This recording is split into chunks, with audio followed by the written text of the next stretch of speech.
My name is John Williams. I'm the editor of Book World at the Washington Post, and I thank you.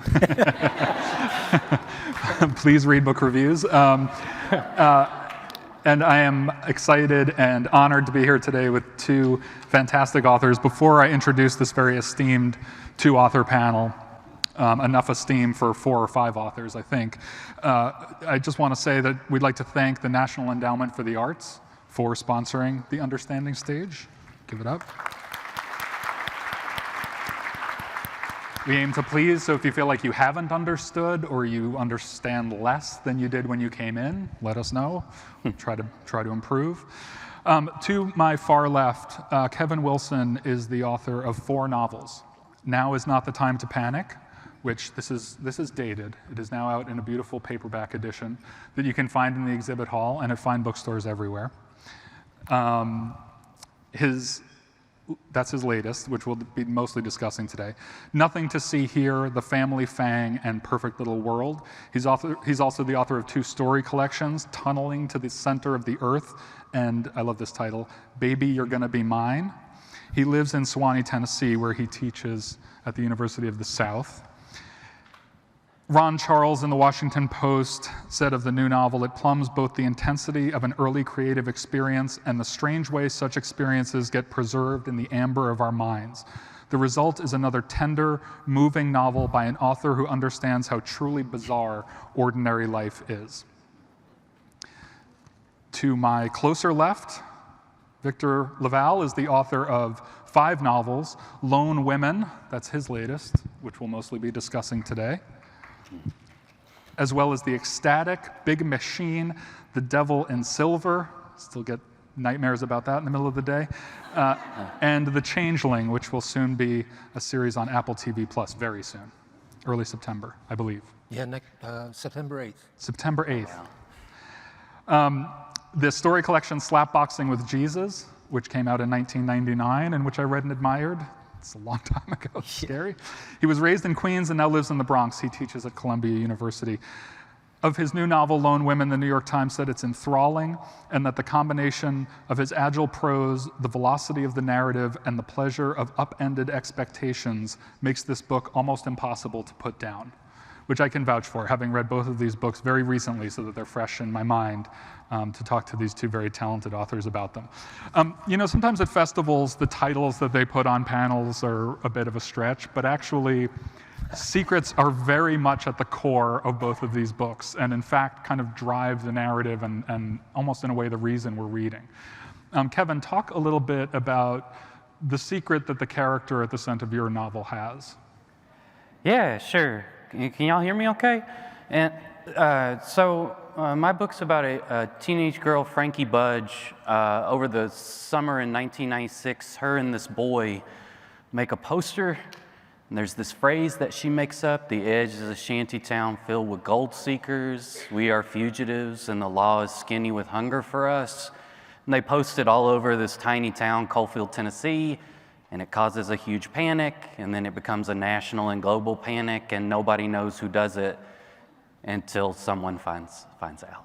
When does someone When she is solidly an adult with a family and everything to lose, is when they find out. And so she has to there's a journalist who gets in touch with her who seems to know that it was her and a friend who did this, but she wants her to confirm it. And so this is 20 years after the fact, maybe even a little more. What is Frankie's thought process about whether or not to reveal this secret? Yeah, it's that she's held on to the secret for so long, and the boy with whom she made the poster she hasn't seen since that summer. And so to admit the poster is to go back in time and kind of find the thread that connects who she is now to who she was then. It's, I'm 45. It's the same thing. Like anytime I think about the past, I'm gone for like a week in my head, So I was like, but the stakes are so small for me. Frankie needs something bigger, so yeah. And we should mention that she hasn't been in touch with her co-conspirator. She's not seen that boy since, yeah. In 20 years. Yeah. Victor, your novel starts with, I have to say, it's one of the most gripping opening scenes I've read in quite a while, where we learn that Adelaide Henry, who lives in California with her farming family, well, I'll let you walk us through it and tell us why it sort of remains a secret even after you've read those first few pages, exactly what's going on here. Sure. So it's 1915, Southern California, in a black farming community there. Adelaide Henry is our lead, and it's not spoiling anything to say. In the first page or two of the novel, she sets fire to her family farmhouse, and she leaves with nothing but an enormous steamer trunk that is locked with a really heavy padlock. And it's locked like that because whenever that padlock opens, people seem to die. That's it. That was creepy enough, but let's deepen the creep one more level, because Yeah. you didn't even mention the people in the farmhouse when she sets it aflame. Right. Well, that was, I thought, maybe a little bit of a surprise, but We can leave it. yeah, I want to say We can that leave it. in case we're. But some very. She's not only burning down the farmhouse. Yes, and That's what I will say. yes, I urge people to read both these books. And those opening pages are crazy, and they will have you keeping reading. Kevin, you have Frankie. It's funny because Frankie, Budge, and you have this great villainous family, the Mudges, Yeah, that's which is a right. great name That's for right. them. But Frankie and Zeke, who's the boy she meets in '96, they're both 16. The book is told entirely from Frankie's perspective, but we get to know Zeke very well and his psychology. And I wonder what was behind the decision, if it was a decision, to not sort of share the narration and to just have it through her perspective and not Zeke's. Oh, that's a great question, and one I've not considered until this second. No, I mean, for me, it's that I think the more I write, the more I like know what I need, and what I need is compression. Like, I need compression in time, I need compression in stakes, and I need compressions in space, and that's how I get my work. That's how I kind of find what I want to do.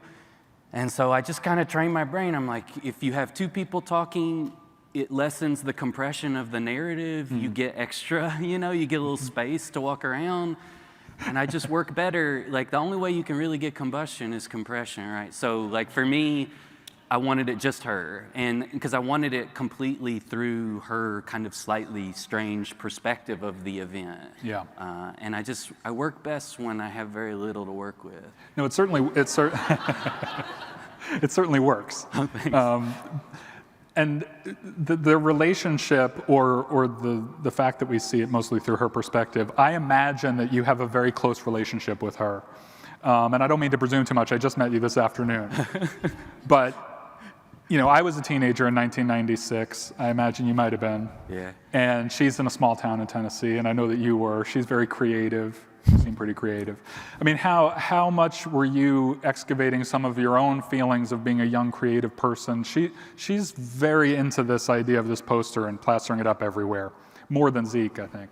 Yeah, I mean, I have super obsessive tendencies, and I have Tourette's, and my brain loops, and that's how I've been since I can remember. And so Frankie's obsessiveness and of constantly replaying the moment when her life changed is very easy for me to do, But yeah, I think people, in book clubs, it's always like, which character are you? They ask the author, and I'm like, it's all me. Every single one of them, like, I don't know how else to do it. But I do feel a special affinity for her because of that time period, and to go back, and I'm 45, and my kids are growing up in the same county that I grew up in, and so like when we go see like a Teenage Mutant Ninja Turtles movie at the Oldham, I'm like, I saw Teenage Mutant Ninja Turtles 2, The Secret of the Ooze in the same theater, and my kids are like, yeah, you have said that like 15 times. But so as I'm living in their childhood, I'm reliving my own childhood at the same time. And so it's hard not for me to write stories where the characters won't want to kind of think back about those moments. Yeah, her obsessiveness about the project and about getting it out there and having people see it, and her relationship to her creativity felt very lived in. And even though she's a teenage girl and you're a 45-year-old guy, it's hard not to believe that you can really deeply relate to that. The spur for your book is a bit more research-driven. Right. Not that you didn't eventually get into the characters, but tell us a little bit about how you first came across this idea and these historical facts. I was recently in Montana for the first time, which is Right. kind of just a total coincidence. But I noted in the acknowledgments when you talked about having been in Missoula and kind of getting the spark for this there. Yeah, so one sort of habit I've made for myself is if I go to do an event anywhere that I think I probably won't be again, I try to buy a book of local history. Most of the time when you do a college event or whatever, you're there a day, 2 days, you know, kind of thing. You can't possibly get to know that place that you visited. So reading that local history feels like, in a way, saying, oh, that's where I was, right? Because it didn't feel like I was there. And so after I did an event at the University of Montana, I went to the campus bookstore. They had a local history section, and I came across this book called Lone Women Homesteaders, A Field of One's Own, Lone Women Homesteaders in Montana. And I was surprised in part because I didn't know there were lone women homesteaders. And also, quite honestly, I didn't know anything about homesteading. So I just started reading the book and I was fascinated. And I said, and it turned out lone women homesteaders literally meant women who were single or widowed, could come out to the territories there, and they could claim a large plot of land, and as long as they stayed on that land for 3 years, they could prove up and get ownership of that land. And so that was already fascinating to me.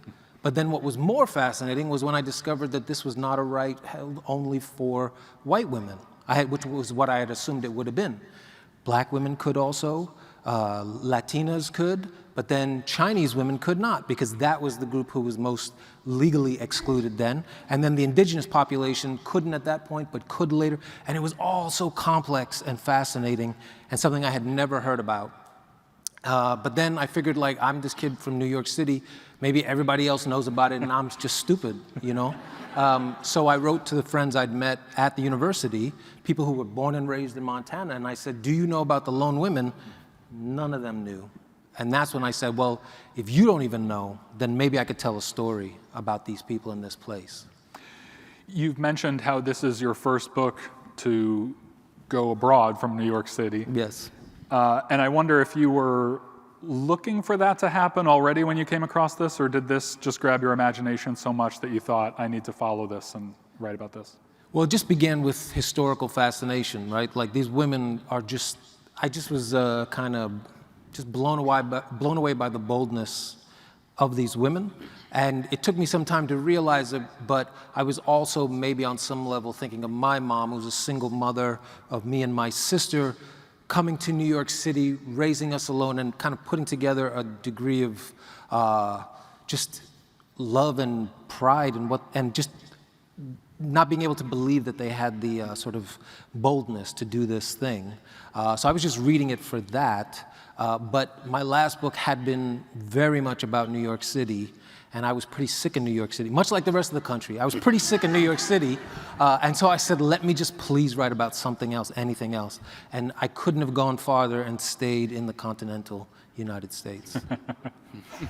Kevin, you had, one of the germs for your book is obviously this phrase, which is at the center of it, that's on the poster they write or produce. Repeat the phrase for us one more time, and you know, it's long-ish, but it's catchy. And tell me whether or not that was the thing that got you thinking about writing the novel. Yeah, so every time I'm terrified, I won't remember, even though I've said it 5 times a day for 25 years. But it's the edge is a shanty town filled with gold seekers. We are fugitives, and the law is skinny with hunger for us. It means nothing. But it's the whole, I wrote the book entirely because I had just repeat phrases a lot. And this one's been in my head for so long, I was like, it's in my first novel, The Family Fang. And I was like, I think I'm good. I think I got it out of my head. And that's mostly why I write. And then it was like, no, it's still there. And I was like, I guess I have to write an entire book predicated on this line. And my editor was super nice to be like, sure, that sounds like a book that will sell a lot of copies. But yeah, and it just all comes from, just very briefly, when I was, after my first year of college, that summer I was working for the Vanderbilt University Medical Center, and my job was to put the policy and procedures manual into HTML on the internet. This was 97, and nobody ever checked on me. And I just got real bored and started writing anything I wanted in the manual, and no one ever said anything. And I asked this friend who was living with me that summer, Eric Haley, who was super charismatic and really handsome and lovely. And I said, hey, I'm writing all this stuff. Do you want me to write anything? And he said that line, and I put it in the policy and procedures manual, and it's just like a mantra. I've said it 2 or 3 times a day for the rest of my life since. It's just a calming thing. And I was like, this is gold. You know, I'm going to get this into a book. And that's what I came up with. I mean, this was a procedure manual, so no one was misdiagnosed because of anything. Who knows? No one ever called me on it. My cousin checked on the Wayback Machine. It was still up as of 2008. And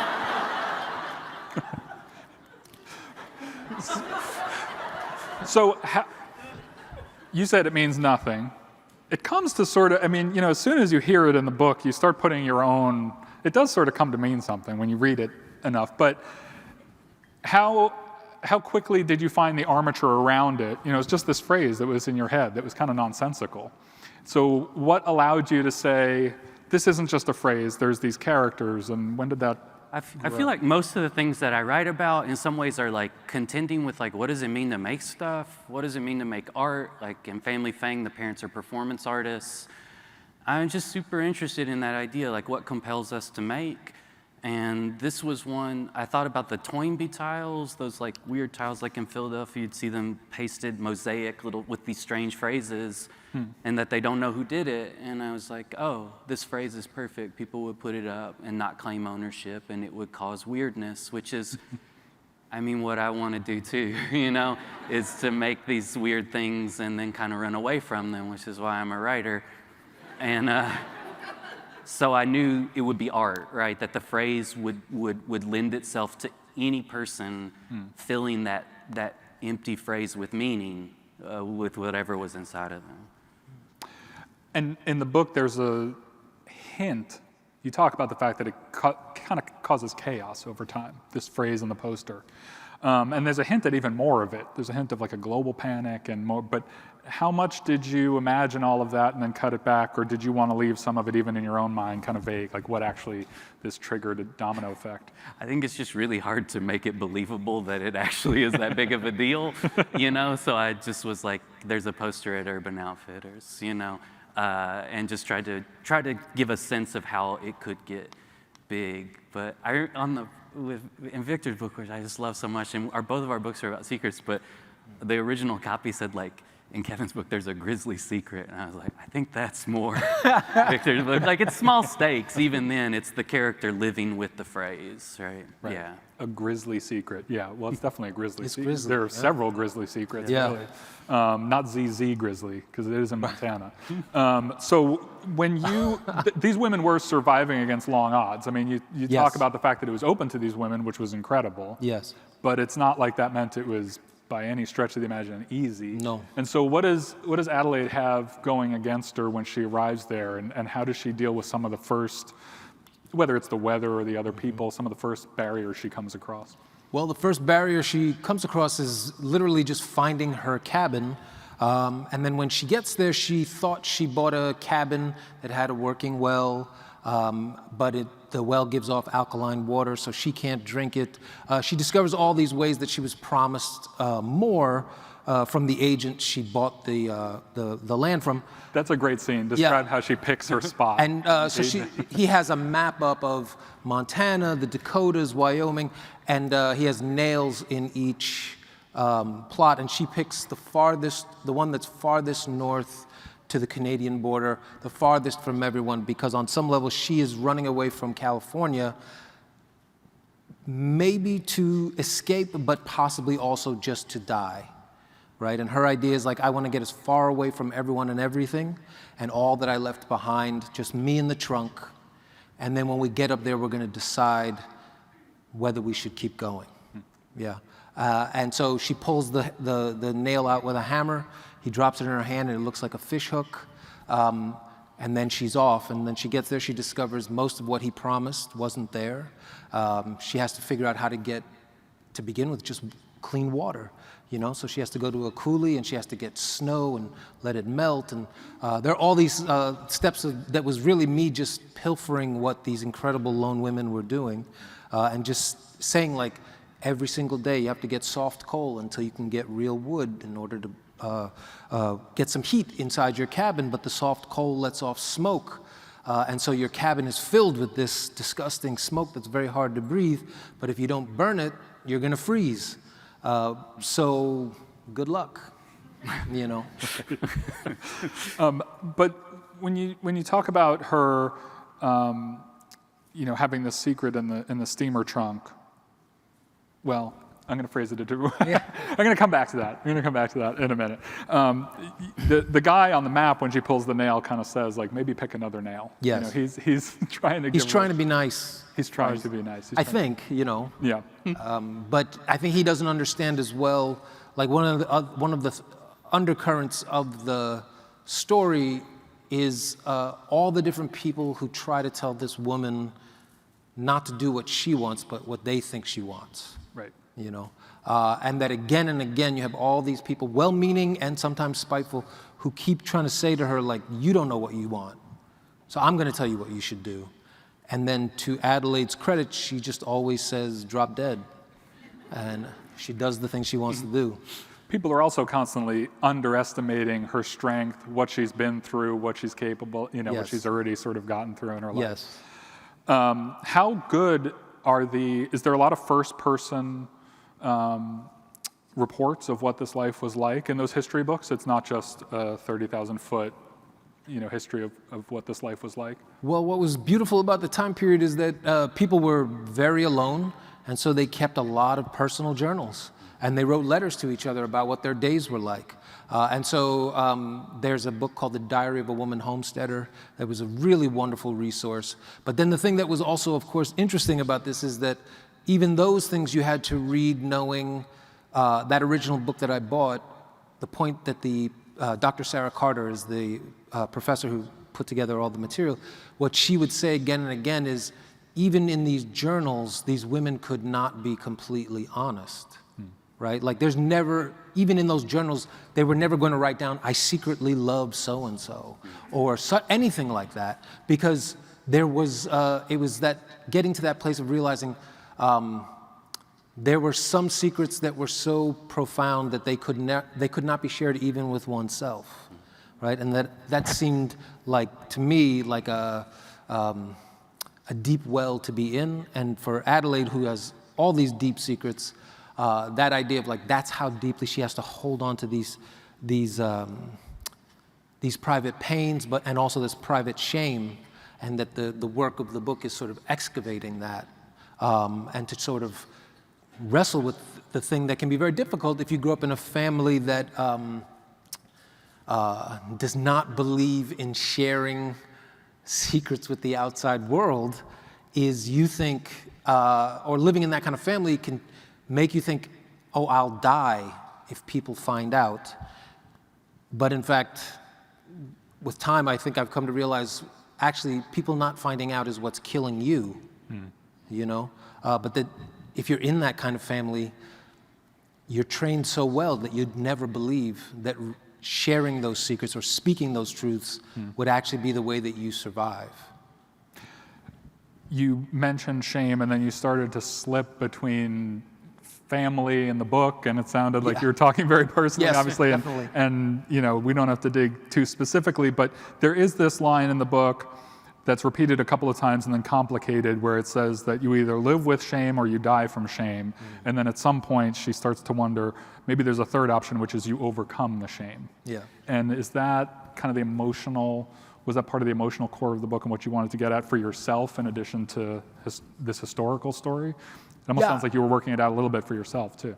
I would say, for me at least, every book is me trying to work something out that matters to me, but since I don't think anyone else cares about things that matter just to me, I got to wrap it in a story so that maybe other people could see their own journeys or could just enjoy the journey of that character, you know? But certainly, as I said, like certainly family shame, and in my particular case, my family, we have used to be called mental illness, neurodivergence in the family, and it was the kind of thing that there's layers upon layers of you don't talk about that. You know, when you get to be an adult, maybe you start to say like, well, I can't keep listening to you all about this, can I? I gotta start talking about this a little bit, because nobody's happy. If keeping these secrets at least made us all happy, then maybe I'd be all right with it. But everyone seems pretty unhappy and full of secrets. So let's talk about it.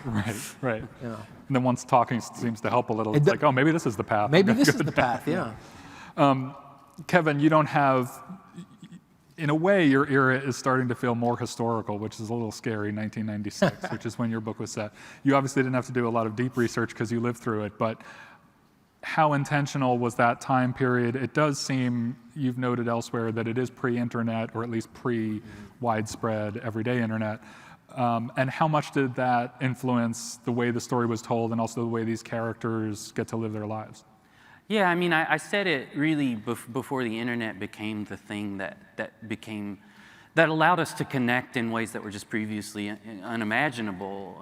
And it's the time period in which I lived, you know, so I'm in the middle, you know. I lived without it until I was in college, and then I had it.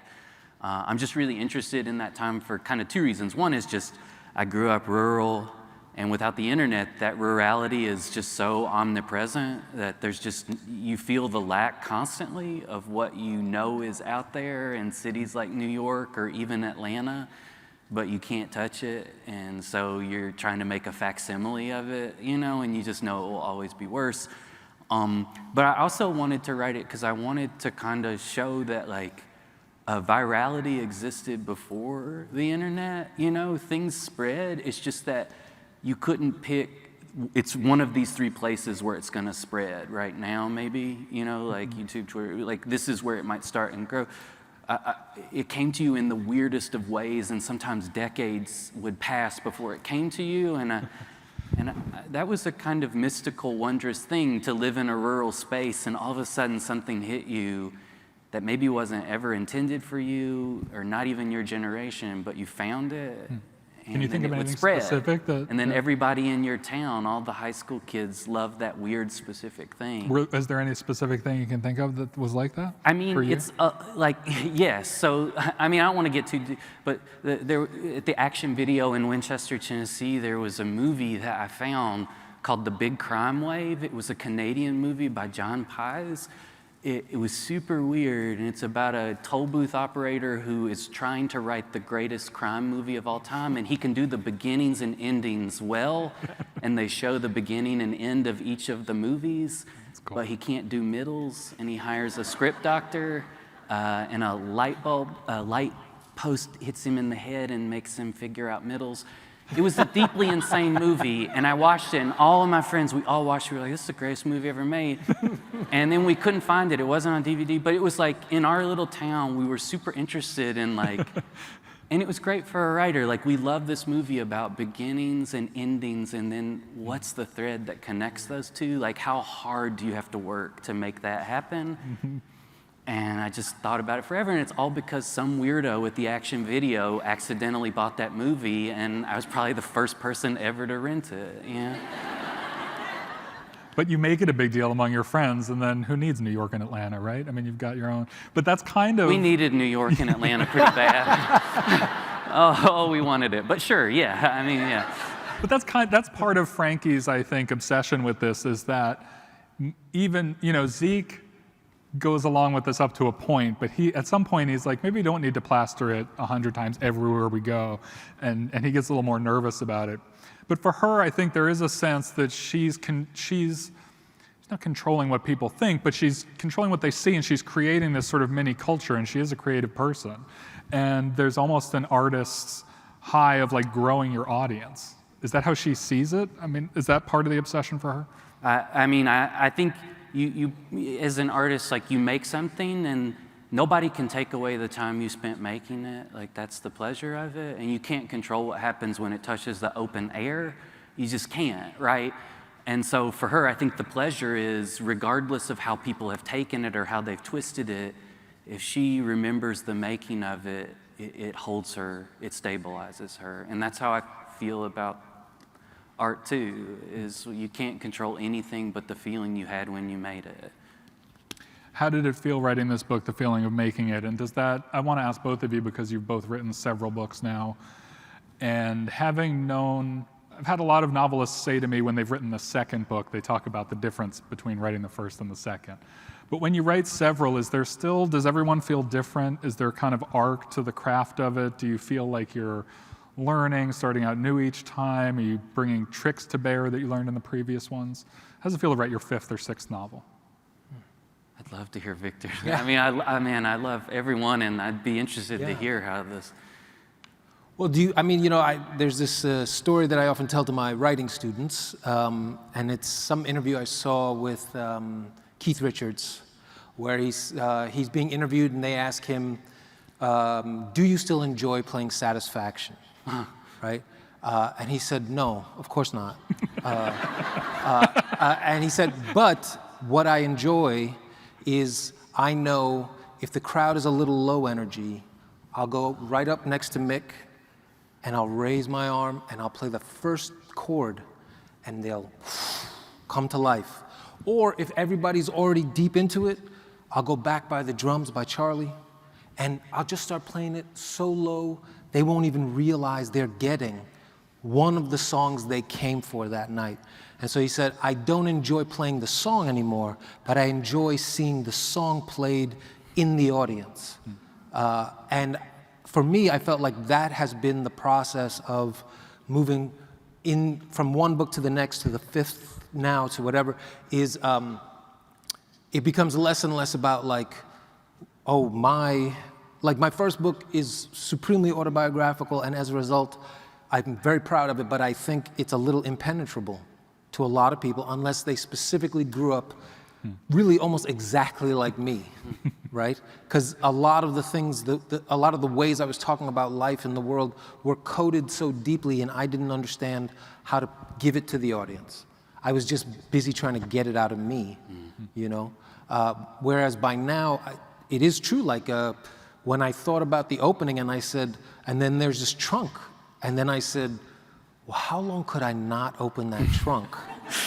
And the old me would have said, like, oh no, let's open it, let's have whatever happened. But now I say, like, 4 chapters? 8 chapters? And then saying, but if I don't open that, then what am I giving them instead? And then, oh, this thing now has distracted them, so they say, oh, this is the interesting thing. And then you go, but there's this trunk. And then, like, playing it like that. And so the joy really by now is working through certainly personal stuff, but also thinking, oh, I wonder if this is gonna hit that reader in the right way so that they kind of go, oh, I see it, I feel it. This reminds me of myself. And in that way, the process remains a joy because it's not a process about me as much. Still is about me, but I mean, much less.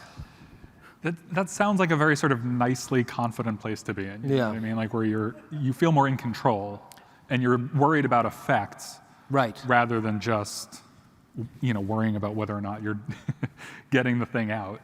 Yeah, I think so. Although, of course, I would say the other side of that, of course, is right that you can tell then when people are just playing a thing, they're just hitting all the notes because those are the notes and they don't care. And I feel like that's the danger on the other side, right? Is like where all it is effects. So that's why it always feels like, well, it has to have some personal meaning to me, because then that's the part where I'm risking something. Like the risk, to me, like the idea of risking saying, all I can control is the way I felt when I made the art. Like to me, that's a risky proposition, right? Because then you say like, but I'm a controlling person. I want to control how everyone else takes this thing, and you got to say, I can't do it. Like, that seems like a profoundly confident way to think as well. Kevin, do you think about the audience? Yeah, of course. I mean, I was thinking of a quote. It was Sonny Rollins where he could no longer play the sax, and Robert Christgau, I think, was like, even though you can't play anymore, it must give you pleasure to know how many people have loved your music. And he said, not really. And he was like, what? And he's like, he just said, that's great. I love that, but music was never servitude for me. I always got something out of it. And I love that, but I don't think I'm that. I want I would just keep it to myself if I didn't want the reader to feel that connection. And just really quick, like for me, like growing up in that rural town, like reading these books was the window into the world. And it was like, again, the signal reaches a receiver. That writer had no idea I would read it. But for that moment, I was like, oh, I know what you mean. Like, not exactly the same, but I know. And you just don't feel alone. And so as a writer, that's what I'm trying to do too. But it's like the reverse, where I'm like, please don't make me feel alone. Like, let there be a receiver to find the signal. So I'm kind of flipping it. And I write kind of the same book over and over, and I don't mean that like in a flip way. I have the same obsessions, and so it forces me to figure out how to hide myself, and so I have to really think, like, this is another book about like weird kids and secrets, you know, like, so how do I make the reader come along with me on that? And so I'm always figuring it out. But like, if you chart my books, like Family Fang was me leaving my familial life and making my own family, and I was trying to write my way through that. And then Perfect Little World is about babies. It's only about babies, and it's because we had a baby.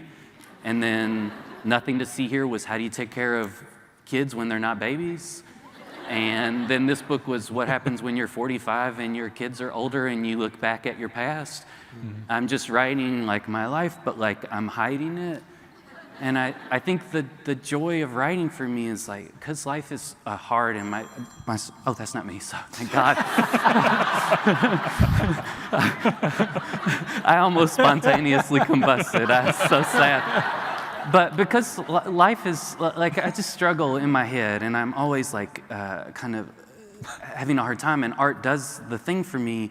It's like when I write the story, it's about the things I care about, but I hide it and I want a reader to connect. And then when I finish the novel, I look and I'm like, oh, I'm still alive. Like the book, I lived inside that book, and when I came out of that book, I wasn't dead, you know? And I was like, oh, I'm here in the world still. And I think that's why I keep writing, is each time I'm like, I can do this difficult work. I can work through these things I can't understand. And when the book's over, I'm here. And that feels like magic, you know? So I want the reader, you know, I want to stay alive, so I want the reader to care about what I'm writing. That's lovely. If you're going to go back to something again and again, I feel like weird kids and secrets are good ones. It's a like good that's, you know, I want to read a lot of different stories about that. Victor, I want to talk a little more broadly about some influences and things, and I want to hear about some of those authors who reached you in the rural part you grew up in. But first, we have to talk about monsters, because I assume that you have fans in the audience and that they kind of are familiar with your work. If there are people who aren't, they might be picturing Lonesome Dove or something here. Right. This is crazy. Yeah. In an awesome way. That's true. It's deeply rooted in history. Yes. You get the history, and Yes. I felt like I was in Montana in the early 20th century.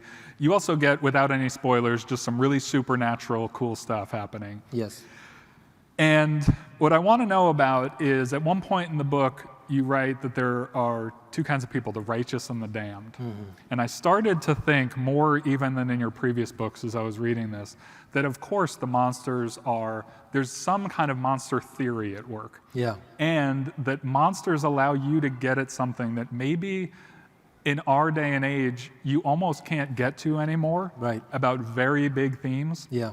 And so I wonder if you could talk a little bit about how you came to use monsters in your fiction, what they mean to you in a broader way, and also a little bit specifically in this novel. For sure. So I began as a horror reader as a kid. You know, like I read comic books first, and then I moved on to horror. It was the '80s, so it was the era of like what was available on the spinner rack at the pharmacy or at the supermarket, and there was only really three genres. There was romance, there was spy stories, and there was horror. My mother was buying me the books, so she wasn't going to buy me romance because there's adults hugging each other, to say the least, right, on the front. Spy books usually had guns or tanks or things like that, so my mother wasn't going to get me that. But horror novels in that era just had like a weird cat, you know, or something like that. And so she was like, okay, I'll get you that. And so I became a horror reader and then a horror lover, you know. So that really was the path for me. But what I hadn't anticipated was, so I grew up in a as I kind of have intimated, a somewhat chaotic household. And so when I was reading horror, these stories, and what they would say is like, one day you move into a house and you're a happy, wholesome family. The next day you open a basement door and there's a werewolf that jumps out and kills people. That did not feel that different than growing up in a house where people could not be relied on to be the same person every day, right? And that they could be wildly different people day to day. So from an early age, I understood that horror was actually doing something for me that I really needed. It was corroborating what I felt the world was like, you know? And in that way, I came to love horror because I felt like it was the genre that told the truth about at least the world as I saw it. Most other genres I found felt too optimistic, for lack of better terms, like mystery novels, the killer gets caught. Science fiction, there's a future. Romances, the people hug each other Romances, even more. people actually want to be with each other, you know. Fantasy, even, it was that the past was something great. And none of those things felt realistic to me. But somebody getting their throat torn out in an alley was like, yeah, that's right. And so I loved it dearly. And so I would say, like, my first two books don't have anything. They're literary realism. And I think it's because in college I learned to be ashamed of loving horror. And I thought, like, if you want to be a serious writer, you can't have monsters. What's wrong with you, right? Don't you want an award or something? Whatever it might be. Or to teach at a college. You showed them. Yeah. So when I realized that, number one, I loved monsters and I wanted them back in, but then the even bigger thing I realized was that monsters could be a way to fold in, as you said, really big ideas without making people feel like they're being lectured about an idea. Because, you know, the thing that will turn a person off more than anything is to say, like, I want to talk to you about gentrification. 400 pages about it. Oh, forget it. But if I tell you this is a story about someone who lives in a neighborhood and vampires have started moving into their block, I think I've told you the same story. But you might get to the end. Yeah? And so monsters served that purpose in the best of ways. They were fun, but they also let me talk about stuff without people shutting down, you know. I have to say I found, and again, no spoilers, but I came to find the use of it in this book profoundly moving. Oh, thanks. By the end of it. But when, at this stage in your career, when you find the Montana historical research and you go, this is my next idea, is the next question in your head, how does the supernatural get in here? No, it's more like, I know it's going to show up. So I just start writing the story, right? And then at a certain point, it starts to go like, oh, there it is, right? It flew in and showed up and did its thing. You make even that seem creepy. Yeah. But, you know, rather than like deciding ahead of time, this is the sort of supernatural element, it feels more like at a certain point, there's a big thing I need to talk about. And then talking about it directly feels like, you know, like the hard part of it, like saying to somebody, I grew up in a house with addiction. That in no way sort of captures all the complexity of what that experience is. But if you say, I grew up in the house with a werewolf, people start to go, I think I kind of understand what you mean, right? And that to me is like what a monster gets to do. And so when I decide what it is, that's when the monster shows up. That's great. I do want to talk about some influences and some favorite writers, which I'm always just curious about. I don't know if you've noticed this or mentioned it to each other, but I was going back in researching this to the fact that you both did the By the Book interview with the New York Times, which is about your reading habits. And you both answered the question, what three people would you invite to a literary dinner party?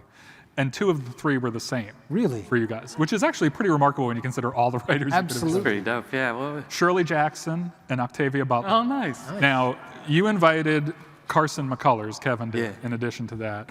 And Victor, you invited Jean Reese. Those are both intense third people to add to any mix.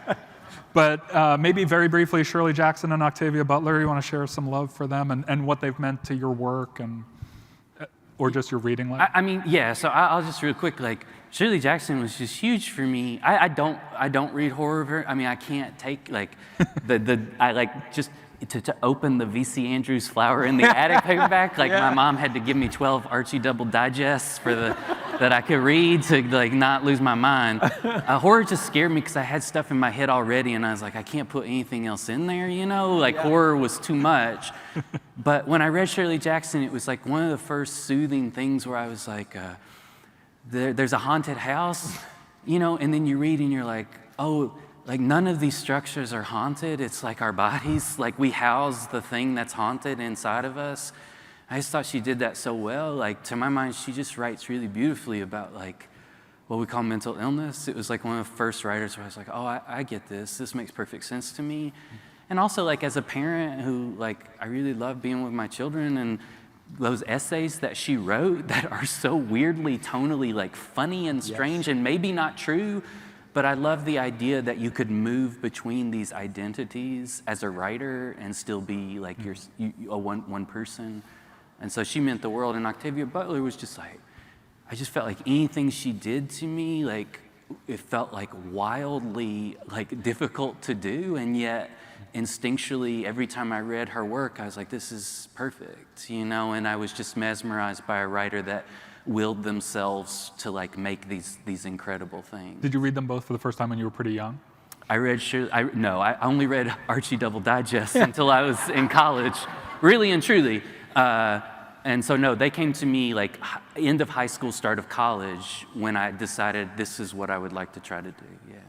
Victor, those two in particular first? And well, just as timings, I read Shirley Jackson probably like junior high into high school, Octavia Butler not till college.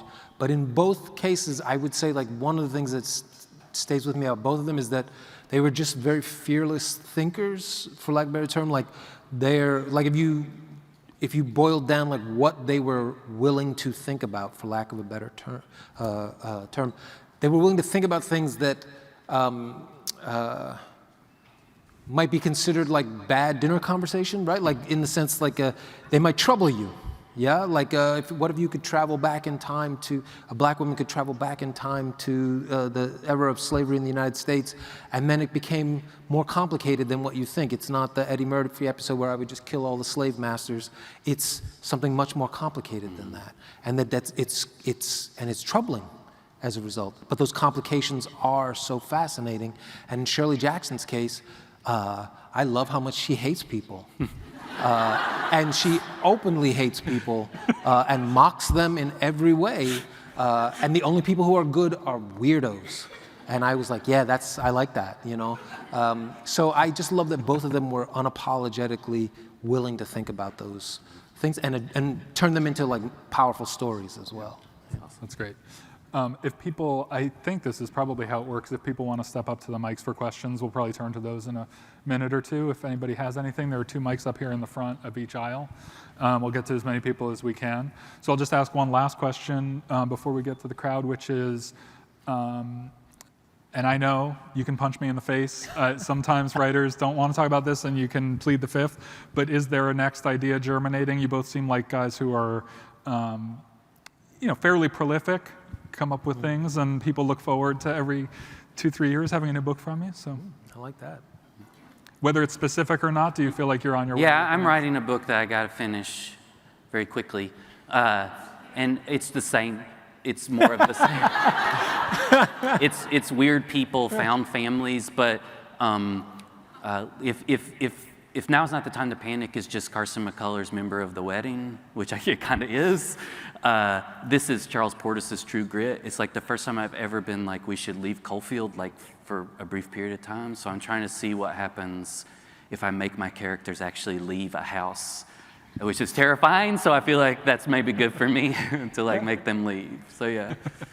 And I got stuck on the historical bug. I'm writing or starting to research about Seneca Village in New York, which was a largely black and I think German immigrant town that was in a portion of what is now Central Park. And it was a thriving concern. It was free black folks, German immigrants, making a home there. But the city wanted to make a park. And the city said, we don't care what you're doing here, we want you out. But in particular, I was reading one thing that was talking about an excavation that happened maybe 30, 40 years ago, no, maybe a little longer, and they dug up in that area 2 caskets.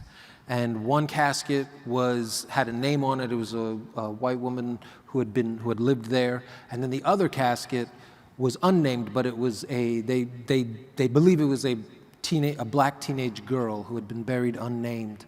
And I just thought, like, I wonder what her story was, and how that story, like being buried unnamed, is a lot like having the home your people made wiped away so that people could walk in a park. Like, what is that? So Seneca Village is the thing I'm writing about. Awesome. That sounds great. Take our first question. Hi. I was trying to figure out how to phrase this politely, but there are a lot of male authors who cannot write women at all. I think some people agree with me. I don't like where this is going. I'm getting really- No. But you both were incredible with writing your... Yes. You should have faith. Your female protagonists feel realistic. They feel like real women. And I was just wondering why you choose to write about female protagonists and how you're so good at it, both of you. How are we so good? I know, actually, the answer for mine is super simple. It's my wife. She and I, my wife is a writer as well. And as I was getting into this book, I would ask her, I would say, like, I think Adelaide is going to do this. This is going to happen. And one of the earliest moments was, so it's deep Montana. There's a small town called Big Sandy, and her plot is far, far away. And I said, like, it's the middle of the night after there's been a big event in town, and Adelaide doesn't have a horse yet, so she's going to walk back home from the town to her cabin in the middle of the night. And my wife said, she is not. She absolutely is not.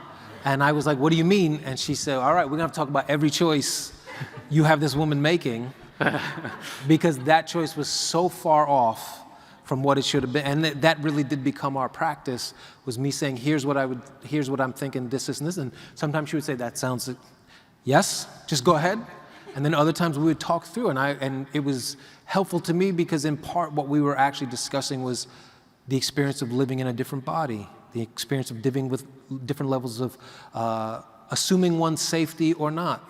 Assuming, like I would have Adelaide alone with a man, and she was like, so when is that man who she doesn't know, when is he going to say something awful that he would never say in front of any other people? And I was like, why would he do that? And she was like, So that was the work. So if it reads well, it really is because we were in collaboration on making that a reality. Kevin, how and why do you respect women so much? I'll try to be really fast. I know we have very little time left, but I just think, like, without getting like too deeply into the personal, it's just like writing those stories is comfortable for me, and it's like a pleasure to live in that kind of fictional world, in that voice that's good for me and helps me get back out into the world, into the life that I live.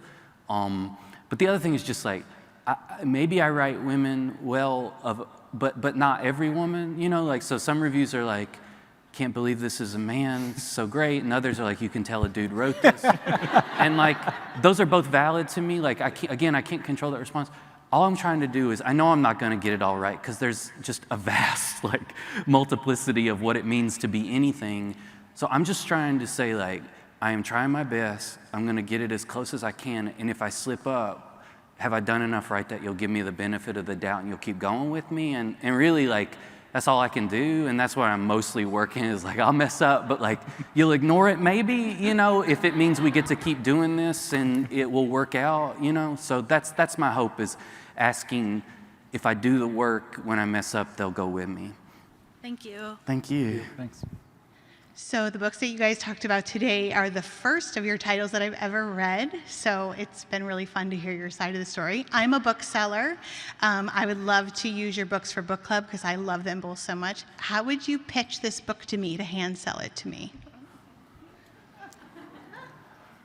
I would say, did you know that there were lone women homesteaders in Montana in 1915, and that there were black women, white women, Chinese women, indigenous women out there at that time? And if you said no, I'd say, I got this book. And if you said yes, I'd say, I got this book. And there's a trunk. There's a trunk. That's right. I would say good luck to you in your search for books to pitch to book clubs. No, I would just say, like, is it anything like, are you interested in what it means to look into the past and connect that person with the person that you are now? What is both the danger and the loveliness of those moments? Thank you. Thank you. Kevin, both Nothing to See Here and your most recent book, I was just certain the whole time I was reading it that there wasn't going to be able to have a happy ending. I was like, these people are too traumatized and messed up, there's no way. And then, spoiler alert, there was, sort of at least for both of them. Did you always know you wanted these books to have happy endings, or did that kind of come to you during writing it? My stories are super sad, you know, because, like, they're so fast, you can't end with nothing but, like, a car crash, you know. But with a novel, because I know, I'm going to put these people through difficult stuff. And I had a professor once, like, all of our stories in college ended with, like, suicide. Yeah. And he was 80, and a really good writer, and he was so tired, and he just said, if you ask your characters, they'll say they want to live. Like, can you find a way to let them live? And I just still think about that always, like, it may end bad, I may have to put them through pain, but if I can find a way to convey them from point A to point B and they find grace, I'm going to do everything I can. Because I got to live with the story for that long. Yeah. That's lovely, thank you. Thanks. I had, in doing my research, I watched some interviews with them, and I knew that if this went badly, it would be all my fault, because you guys are both fantastic people to talk to about books and reading and your own work, and I really appreciate you doing it. Again, Kevin Wilson, whose most recent book is Not the Time to Panic, and Victor LaValle, whose most recent book is Lone Women. Thank them for being here, and thank you all for coming. Thank you, John.